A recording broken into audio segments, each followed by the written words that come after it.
Hello বন্ধুরা, আজকের গল্পটা একটা 6 বছরের ছোট্ট বাচ্চাকে নিয়ে।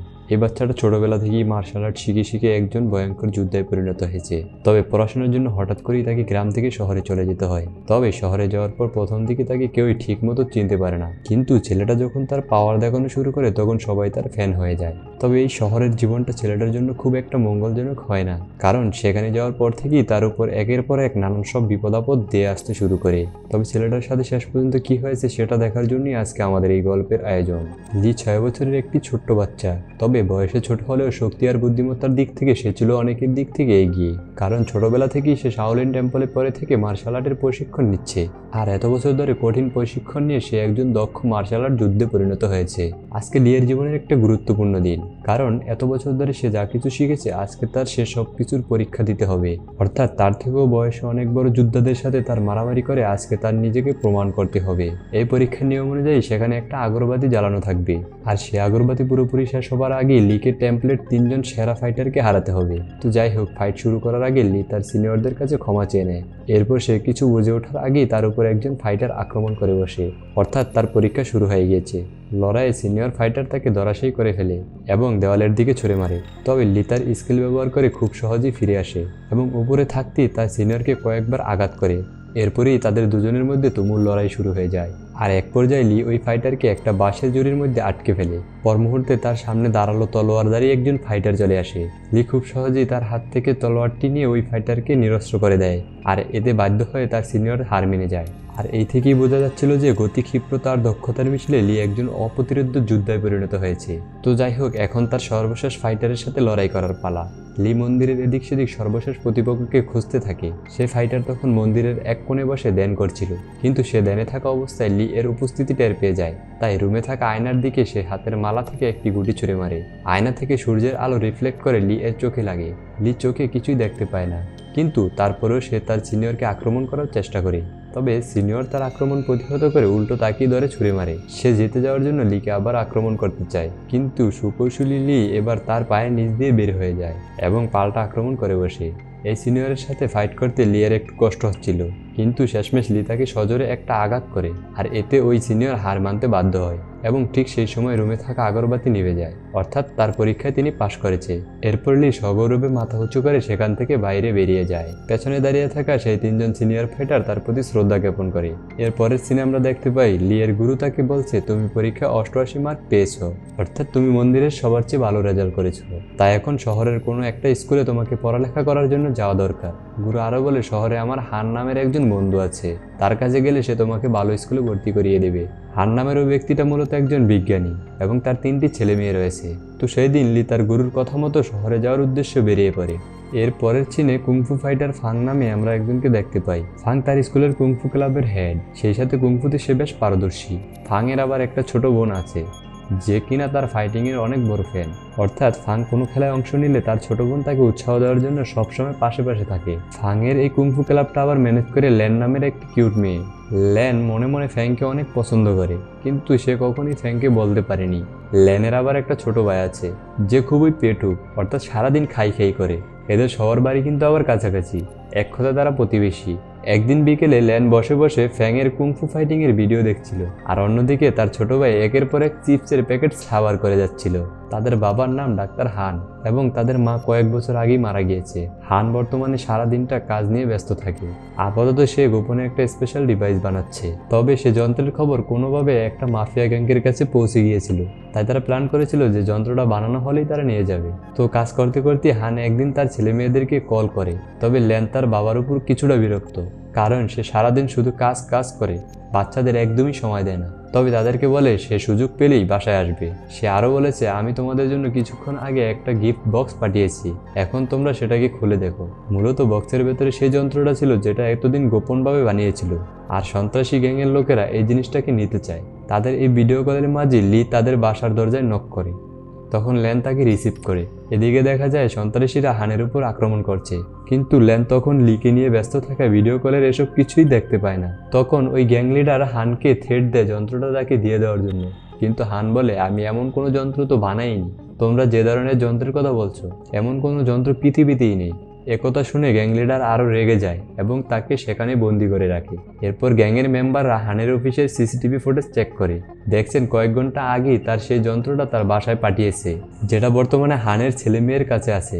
গ্যাং লিডার তার দুজন শিষ্য স্লপি এবং ফিস্টকে পাঠায় হানের বাচ্চাদের কাছ থেকে যন্ত্রটা নিয়ে আসতে। হানকে তারা বন্দি করে রেখে দেয়। স্লপি আর ফিস্ট তো ভীষণ খুশি, কারণ তাদের লিডার তাদেরকে কাজ দিয়েছে, এটাই তাদের প্রথম সন্ত্রাসী কাজ। তো তারা দুজনই উদ্ভট রকমের কাপড় চোপড় পরে ছদ্মবেশ ধরে হানের বাসার সামনে চলে আসে। আর সেখানে বসে তারা প্ল্যান করে যে বাচ্চারা পরের দিন স্কুলে চলে গেলে তারা ঘরের মধ্যে ঢুকে সে যন্ত্রটা চুরি করে নিয়ে আসবে। এদিকে ল্যান লিকে ঘরের সবকিছু বুঝিয়ে শুনিয়ে দেয়। কিছুক্ষণ বাদেই লি দেখে ল্যান বসে বসে টিভিতে শুধু কুংফু ফাইটিং দেখছে, আর এই বিষয়টি তার কাছে খুবই ভালো লাগে। কিছুক্ষণ পরে ঘুমাতে যাওয়ার আগে লি তার ডেইলি রুটিন মতো প্রার্থনা করতে বসে, কিন্তু লি দেখে ল্যানের ছোট ভাই বসে বসে ভিডিও গেম খেলছে। এটা দেখে লিও তার সাথে গেম খেলতে বসে পড়ে। গেম খেলার মাধ্যমে তাদের দুজনের মধ্যে বেশ ভালো একটা বন্ধুত্ব হয়ে যায়। এদিকে ল্যান অবশেষে তার বাবার পাঠানো গিফট বক্সটা খুলে দেখে ভিতরে ছোট্ট একটা কিউট পান্ডা পুতুল রাখা। সে পুতুলের গায়ে একটা বাটন দেখেছে, বাটন প্রেস করে দেয়। ঠিক তখনই পান্ডা পুতুলে একটা ভয়েস পাসওয়ার্ড সেট করতে বলে। তবে ল্যান এসবের আগামাথা কিছুই বুঝতে পারছিল না, তাই সে বলে কিসের পাসওয়ার্ড। আর পান্ডাটা এই কথাটা পাসওয়ার্ড ভেবে সেট পাসওয়ার্ড হিসেবে সেট করে নেয়, মানে যন্ত্রটা যন্ত্রের মতো বিহেভ করবে। সে তো আর নিজের থেকে চিন্তা করতে পারে না। তো কিছুক্ষণ ওই পান্ডাটা নিয়ে নাড়াচাড়া করার পর ল্যান বোঝা যায় যে এটা একটি আর্টিফিশিয়াল ইন্টেলিজেন্স, আর এটার বয়স তার মৃত মায়ের মতো। পরদিন সকালে তারা সবাই স্কুলে যাওয়ার জন্য বের হয়, আর লি তাদের সাথে প্রথমবার স্কুলে যাবে। আর এদিকে বাইরে অপেক্ষা করতে করতে স্লোপি আর ফিস্ট দূরবীন দিয়ে এসব কিছুই দেখছিল, এবং বাচ্চারা যাওয়ার পরেই তারা বাসায় ঢোকার প্ল্যান করে। কিন্তু তখনই তারা দেখছে সেই পান্ডাটা ল্যান নিজের ব্যাগে করে ঝুলিয়ে নিয়ে স্কুলে যাচ্ছে। তাই সাথে সাথেই তারা তাদের প্ল্যান চেঞ্জ করে ফেলে, ঠিক করে যে তারা ল্যানের কাছ থেকে পান্ডাটা চুরি করবে।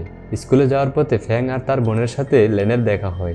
ল্যান লিকে তাদের দুজনের সাথে পরিচয় করিয়ে দেয়। তাদের এই কথা বলার সময় স্লোপি ল্যানের ব্যাগ থেকে পান্ডা পুতুলটাকে নিয়ে পালিয়ে যাওয়ার চেষ্টা করে, কিন্তু লি সেটা দেখে ফেলে এবং সাথে সাথে বেশ কয়েকটা জাম দিয়ে সে স্লোপিকে ধরে ফেলে। আর ফ্যাং দূর থেকে এসব দেখে লিয়ের উপর অনেক বেশি ইমপ্রেস হয়ে যায়। এরপর ফ্যাং আর লি দুজন মিলে স্লোপিকে একটা উদ্যম কেলানি দেয় এবং পুতুলটাকে নিজেদের কাছে নিয়ে নেয়। তবে এতটুকু বাচ্চাদের কাছে মার খেয়ে যেন স্লোপি একটুও শিক্ষা হয়নি। সে আত্মসমর্পণ করার ভান ধরে আবারও ফ্যাংয়ের কাছ থেকে পান্ডাটা ছো মেরে নিয়ে দৌড় দেয়, কিন্তু তাতেও কোনো লাভ হয় না। বাচ্চারা সবাই মিলে তাকে আবার ধরে ফেলে এবং এবার তাকে একটা ডাস্টবিনে ভরে ধাক্কা মেরে ফেলে দেয়। তারপর তারা সবাই স্কুলে চলে যায়। স্কুলের টিচার সবাইকে লিয়ের সাথে পরিচয় করিয়ে দেয়। ক্লাসের সবাই লিয়ের মতো একটা কিউট শাওলিন বাচ্চাকে দেখে অনেক খুশি হয়েছিল। এদিকে আবার বাচ্চারা কৌতূহলবশত লিকে নানান উল্টাপাল্টা প্রশ্ন করতে থাকে, যেমন সে কখনো বিয়ে করতে পারবে কিনা, সে কুংফু জানে কিনা, ইত্যাদি ইত্যাদি। ক্লাসের টিচার সবাইকে থামিয়ে দিয়ে বলে শারীরিক শিক্ষা ক্লাসের সময় দেখা যাবে লিয়ের মধ্যে কি কি ক্ষমতা রয়েছে। এরপর শারীরিক শিক্ষা ক্লাসের সময় সে ক্লাসের টিচার ছাত্রদেরকে জানায় যে পরের মাসে তাদের একটা শারীরিক পরীক্ষা হবে এবং এই পরীক্ষাতে যে ফেল করবে তাদেরকে আবারও এই একই ক্লাসে থাকতে হবে। এই কথা শুনে ল্যানের ভাই ইউ খুব চিন্তায় পড়ে যায়, কারণ তার মোটা শরীর নিয়ে সে ঠিকঠাক মতো হাঁটতেই পারে না, শারীরিক পরীক্ষায় পাশ করবে কিভাবে। টিচার সবার জন্য একটা দৌড় প্রতিযোগিতার আয়োজন করে। দেখা যায় অন্যরা মাঠে একবার চক্কর শেষ করার আগেই লি সেখানে 3 চক্কর দিয়ে ফেলেছে। এরপর টিচার তাদের সবাইকে পুশ আপ দেওয়ার জন্য প্র্যাকটিস করায়। তবে মার্শাল আর্ট জানা লিয়ের কাছে তো এগুলো একদমই ঢালবাদ। অন্য স্টুডেন্টরা যেখানে 2-1টা পুশ আপ দিয়ে ক্লান্ত হয়ে পড়েছে, সেখানে লি 100টা পুশ আপ দেয় এবং সিম্পল পুশ আপ দিয়ে লিয়ের কোনো ব্যায়ামই হয় না। তাই সে এবার এক হাতে পুশ আপ দিতে শুরু করে, এমনকি 2 পা উপরের দিকে তুলে মাথা নিচু করেও পুশ আপ দিতে থাকে। এটা দেখে তো সেখানে থাকা বাকি ছাত্ররা তার অনেক প্রশংসা করতে থাকে। এরপর আসে হাই জাম্প প্র্যাকটিস করার পালা। স্বাভাবিকভাবে লিয়ের কাছে এগুলো কোনো ব্যাপারই ছিল না, কিন্তু ইউ হাই জাম্প দিতে গিয়ে উষ্টা খেয়ে মুখ থুবড়ে পড়ে। এদিকে ডক্টর হানকে সেই গ্যাং লিডার চেয়ারের উপর বেঁধে অনবরত টর্চার করে যাচ্ছে, কিন্তু ডক্টর হান কোনো কিছুতেই তাদের কাছে মুখ খুলছে না। অপরদিকে রাতের বেলায় স্লোপি আর ফিশ সুযোগ বুঝে ল্যানদের বাড়িতে চুরি করতে ঢুকে যায়। তবে তাদের কি কেউ না দেখলেও লি ঠিকই তাদেরকে দেখে ফেলে। তাই সে ঘরের ফার্নিচারের আড়ালে লুকিয়ে নানানভাবে তাদেরকে ভয় দেখাতে থাকে, কিন্তু কিছুক্ষণ পরেই তারা লিকে দেখে ফেলে এবং তাদের মধ্যে তুমুল মারামারি শুরু হয়ে যায়। এরই মধ্যে সুযোগ বুঝে তারা দুজন পান্ডা পুতুলটাকে নিয়ে সেখান থেকে চলে যায়। লি এরপরে ল্যান এবং ইউকে কিছুক্ষণ আগে ঘটে যাওয়া মারামারির ঘটনা বলতে থাকে, কিন্তু তারা ভাবে লি হয়তো তাদের সাথে মজা করছে, তাই তারা লিয়ের কথা কোনো গুরুত্বই দেয় না। এদিকে সেই পান্ডাটা নিয়ে স্লোপি আর ফিশ তাদের গ্যাং লিডারের কাছে চলে যায়। যাওয়ার পর লিডার তাদের মুখে গল্ফ বল রেখে তাদের শাস্তি দেয়, কারণ তারা আসলে যে পান্ডাটা এনেছে সেটা ছিল একটা সাধারণ বোতল। আসল পান্ডা যন্ত্রটা তারা আনতে পারেনি। গ্যাং লিডার খুব টেনশনের মধ্যে আছে, কারণ আগামী 3 দিনের মধ্যেই সেই পান্ডা যন্ত্রটা তাকে ম্যানেজ করতে হবে, তা না হলে তার কোটি কোটি টাকার ব্যবসা ক্যান্সেল হয়ে যাবে। তাই সে স্লোফিয়ার ফিস্টকে আবারও সুযোগ করে দেয় পান্ডা পুতুলটা খুঁজে আনার জন্য। পরদিন স্কুলে তারা সবাই মিলে ফ্যাংয়ের ফাইট দেখছিল, তবে তাদের ঠিক পেছনে উদ্ভট দেখতে 2টা মেয়ে বসেছিল। কিন্তু উদ্ভুত মেয়ে দুটো আসলে স্লোফিয়ার ফিস্ট। তারা মূলত পেছনে বসে ল্যানের ব্যাগের উপর নজর রাখছিল, আর তারা আসলে সুযোগের অপেক্ষা করছিল কখন তারা পান্ডা পুতুলটাকে নিয়ে এখান থেকে পালাতে পারবে। এদিকে লি তখন ফ্যাংকে তার সাথে ফাইট করার জন্য চ্যালেঞ্জ করে। এটা দেখে সবাই খুবই এক্সাইটেড হয়ে দৌড়ে সামনের দিকে চলে যায় লি এবং ফ্যাংয়ের মধ্যেকার মারামারি দেখবার জন্য। আর এই সুযোগে স্লোফিয়ার ফিশ ল্যানের ব্যাগ থেকে পান্ডাটা খোলার চেষ্টা করে, কিন্তু তাদের মাথার নকল চুল ব্যাগের চেনের সাথে আটকে যায়। তারা তাদের ওই নকল চুল ব্যাগের চেইন থেকে ছাড়ানোর জন্য অনবরত চেষ্টা করতে থাকে। এদিকে মাঠের ভিতরে তখনই লি এবং ফ্যাংয়ের মধ্যে দুর্দান্ত মারামারি চলছে, কেউ কারো চেয়ে কম নয়। আর ঠিক তখনই ইউ পেছনে ফিরে দেখে স্লোফিয়ার ফিস্ট ল্যানের ব্যাগ ধরে টানাটানি করছে। এটা দেখে সে জোরে চিৎকার করে এবং সবাই পেছনে ঘুরে তাদের দুজনকে দেখে ফেলে। তবে তখন স্লোফি একটা মেয়েকে বন্দি করে সবাইকে ভয় দেখায় এবং সেখানে থাকা পান্ডাটা নিয়ে পালিয়ে যায়। এরপর তারা সবাই মিলে স্কুলের প্রিন্সিপালের কাছে গিয়ে পুলিশ ডাকে। পুলিশ তাদেরকে বলে যেভাবেই হোক তারা পান্ডাটা উদ্ধার করে আনবে। এদিকে এসবের জন্য লি নিজেকে দোষী সাব্যস্ত করতে থাকে, কারণ সে যদি তখন ফ্যাংয়ের সাথে ফাইটিংয়ের জন্য চ্যালেঞ্জ না করতো তাহলে হয়তো এসব কিছুই হতো না। কিন্তু অন্য ছাত্রছাত্রীরা তাকে বোঝায় এটা একটি স্বাভাবিক ঘটনা, এখানে দোষের কিছুই নেই। এদিকে গ্যাং লিডার পান্ডাটা পেয়ে গিয়েছে, সে পান্ডাটা খুলেছে। সে তার ভেতরে থাকা একটা পেনড্রাইভ দিয়ে একটা সফটওয়্যার ওপেন করে, কিন্তু সফটওয়্যারটা খুলতে গেলে একটা পাসওয়ার্ড চায়। গ্যাং লিডার তখন মিস্টার হানকে পাসওয়ার্ড দিতে বলে, কিন্তু হান তাদের কোনো কথারই উত্তর দেয় না। গ্যাং লিডার তখন কিছু হ্যাকার নিয়ে আসে পাসওয়ার্ড হ্যাক করার জন্য, কিন্তু তাতেও কোনো লাভ হয় না। আর ঠিক তখনই দেখে যে হানের মোবাইলে তার মেয়ে মেসেজ দিয়েছে। সে লিখেছে, বাবা আগামীকালকে আমার জন্মদিন, তাই তুমি অবশ্যই বাড়িতে আসবে।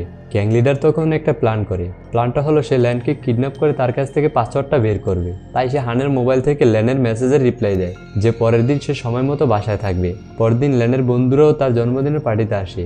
লি তখন অন্যদের সাথে বাইরে ল্যানের জন্য গিফট আনতে গিয়েছে, আর ঠিক এই সময় তার বাবার নম্বর থেকে একটা মেসেজ আসে। ওই মেসেজটা পেয়ে সে বাইরে চলে যায়, কিন্তু সেখানে যাওয়ার পরেই গ্যাংয়ের লোকেরা তাকে কিডন্যাপ করে নিয়ে যায়। সৌভাগ্যবশত কিডন্যাপ করার সময় লি এবং ফ্যাং দূর থেকে সেটা দেখে ফেলে। তারা সাইকেলে করে ওই গাড়িটার পিছু নেয়। যেতে যেতে একটা সময় হানের ল্যাবে পৌঁছে যায়। সেখানে গিয়ে তারা ল্যানকে খুঁজতে থাকে। এদিকে গ্যাং লিডার তখন ল্যানের গলায় ছুরি ধরে পাসওয়ার্ডের ব্যাপারে জিজ্ঞাসা করতে থাকে। ল্যান তখন কিছু না বুঝে বলে কিসের পাসওয়ার্ড। এদিকে যন্ত্রটা যেহেতু কিসের পাসওয়ার্ড কথাটা পাসওয়ার্ড হিসেবে সেট করে নিয়েছিল, তাই ল্যান এটা বলার সাথে সাথে কম্পিউটারে ওপেন থাকা ওই সফটওয়্যারটা অটোমেটিক স্টার্ট হয়ে যায়। অপরদিকে লি আর ফ্যাং ল্যানকে খুঁজতে খুঁজতে স্লোফিয়ার ফিস্টকে পেয়ে যায়। তারা দুজন তখন বাইরে দাঁড়িয়ে গার্ড দিচ্ছিল। তাদের দুজনকে দেখে লি এবং ফ্যাং তাদেরকে মেরে তক্তা বানিয়ে দেয়, কিন্তু তখনই সেখানে গ্যাং লিডারের ডান হাত চলে আসে, আর সে ছিল একজন কুংফু মাস্টার। তাই ফ্যাং এবং লি দুজনে মিলেও তার সঙ্গে পেরে উঠছিল না। তবুও ফ্যাং লিকে বলে তুমি ভেতরে গিয়ে ল্যানকে বাঁচাও। এদিকে গ্যাং লিডার যখন তার বিজনেস নিয়ে ব্যস্ত, তখন ইউ লুকিয়ে ল্যানের হাতের বাঁধন খুলে দেয়, কিন্তু কিছুক্ষণ পরে ইউ গ্যাং লিডারের হাতে ধরা পড়ে যায়। আর তখনই লি সেখানে চলে আসে। গ্যাংয়ের সব লোকেরা মিলে তখন লিকে আক্রমণ করে বসে, কিন্তু লি তাদের সবাইকে মেরে একদম বর্তা বানিয়ে দেয়। এর ফাঁকে হান তার হাতের বাঁধন খুলে ফেলে। আর গ্যাং লিডার যখন দেখে তার সব লোকেরা একটা ছোট্ট বাচ্চার হাতে মার খাচ্ছে, তখন সে ওই যন্ত্রটা নিয়ে সেখান থেকে পালিয়ে যাওয়ার চেষ্টা করে। তাই সবাই মিলে তার পিছু নিতে থাকে, কিন্তু তখনই তাদের সামনে আবার গ্যাং লিডারের সেই ডান হাত চলে আসে। তো তার সাথে আবার লিয়ের লড়াই হয়। ফ্যাং আর লি দুজনে মিলে তাকে অনেক কষ্টে পরাজিত করে।